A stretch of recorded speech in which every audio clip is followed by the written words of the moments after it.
নমস্কাৰ মোৰ ফেসবুকৰ সমূহ বন্ধু বান্ধৱীসকল আজি এক বিশেষ কথা ক'বৰ বাবে মই এই ভিডিঅ'টো প্ৰস্তুত কৰিলোঁ কথাখিনি অকমান দীঘল সেইকাৰণে মই লিখি নাথাকি ভিডিঅ'টো প্ৰস্তুত কৰিলোঁ লিখি থকা হাতেন হয়তো এহালিছামান হ'লহেঁতেন মই সেইভাবে এই ভিডিঅ'টো প্ৰস্তুত কৰিছোঁ মই কালি এই ভিডিঅ'টো প্ৰস্তুত কৰিম বুলি ভাবিছিলোঁ কিন্তু কালি মোৰ বহুত ভাগৰ লাগিল যেহেতুকে আমি যোৰহাটৰ সমগ্ৰ শিল্পী সমাজ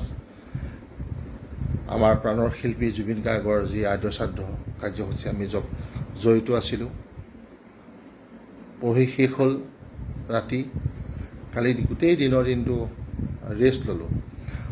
কালিয়ে এই ভিডিঅ'টো প্ৰস্তুত কৰিম বুলি ভাবিছিলোঁ ইতিমধ্যে আমি গম পাইছোঁ যে জুবিন গাৰ্গৰ মৃত্যুৰ মূল কালপ্ৰিট সিদ্ধাৰ্থ শৰ্মা চামকানু মহন্তক গ্ৰেপ্তাৰ কৰিছে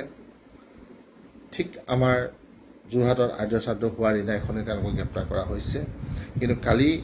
দিনৰ ভাগতো গম পালোঁ যে জুবিন গাৰ্গৰ দুই সহযোগী বাদ্যযন্ত্ৰী শিল্পী শেখৰজ্যোতি গোস্বামী অমিত প্ৰভা মহন্তকো গ্ৰেপ্তাৰ কৰা হ'ল তেতিয়াই মই ভাবিছিলোঁ মই এটা ভিডিঅ' প্ৰস্তুত কৰিম মই অমিত প্ৰভা মহন্তক চিনি নাপাওঁ তেখেতৰ মই ভালকৈ গীতো শুনা নাই তেখেতক দেখিলে মোৰ শিল্পী যেন নালাগে কণ্ঠশিল্পী যেন নালাগে কিন্তু শেখৰজ্যোতি গোস্বামীক মই বহুতবাৰ লগ পাইছোঁ তেখেতৰ লগত মোৰ ফোনত বাৰ্তালাপ হৈছে কিন্তু শেখৰজ্যোতি গোস্বামীয়ে আমাৰ দৰে মানুহক কি কৰিলে আপোনালোকক আজি সেই কথাটো ক'বৰ কাৰণে মই আজি এই ভিডিঅ'টো প্ৰস্তুত কৰিলোঁ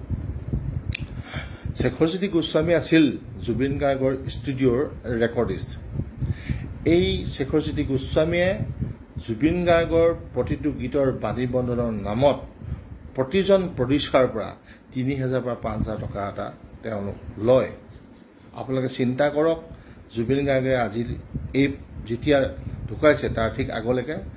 প্ৰত্যেক দিনে ৫টা পৰা 7টা গান গায় খুব বেছি গাব নোৱাৰা হ'ল শেষৰ ফালে গান গাব পৰা নাই তেওঁ 4টা 5টা গান গায় 3টা গায় কিন্তু এটা সময়ত সেইজন শিল্পীয়ে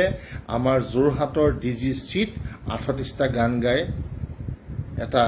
অভিলেখো কৰিছিলে কিন্তু সেই কথাটো আমি যদি গিনিজ ৱৰ্ল্ড বুকৰ ৰেকৰ্ডত আমি জনালোহেঁতেন তেতিয়া হৈ যায় কিন্তু আমাৰ সেই সময়ত সেই সুবিধা নাছিল আমাৰ সেই সময়ত এইটো 2005 চনৰ কথা মই কৈছোঁ আমাৰ যোৰহাটৰ তৰাজানত থকা DGC ষ্টুডিঅ'ত জুবিন গাৰ্গে 38টা গীত একেটা চিটিঙত গাইছিলে 3:30 বজাত সোমাইছে ৰাতি 11:30 12টা বজাত ওলাই গৈছে আমি জানো কিন্তু শেহতীয়াকৈ তেখেতৰ শাৰীৰিক সেই সক্ষমতা নাছিল শেষৰ ফালে 3টা 4টা 5টা গীত গাই তেওঁ গাইছিল এটা কথা আৰু ৰেকৰ্ডিষ্ট আছিলে এই শেখৰজ্যোতি গোস্বামীয়ে কি কয় যে মোৰ ঘৰ গাড়ীগাঁৱত জালুকবাৰীত তাৰ পৰা আহিলে আমাৰ দূৰ হয় এতিয়া মোক এনে পইচা দিব লাগিব ৩,০০০ বা ৫,০০০ পৰ্যন্ত পইচা এই শেখৰজ্যোতি গোস্বামীয়ে লৈছিল মোৰ যোৱা বছৰ অক্টোবৰত বনোৱা 3টা গীত আৰু শেহতীয়াকৈ মই আৰু 2টা গীত মই এড কৰিছিলোঁ 5টাকৈ গীত মই সাজু কৰিলোঁ মোৰ সংগীত পৰিচালক অসমৰ জনপ্ৰিয় অৰূপ দত্তই কৰিছিলে গোটেইকেইটা গীত সংগীত ব্যৱস্থাপনা আপোনালোকে যদি দৰকাৰ পৰে অৰূপ দত্তৰ লগত সুধিব পাৰে অৰূপ দত্তৰ লগত যোগাযোগ কৰি কথাখিনি জানিব পাৰে আমি সমগ্ৰ দায়িত্ব শেখৰজ্যোতি গোস্বামীক দিলোঁ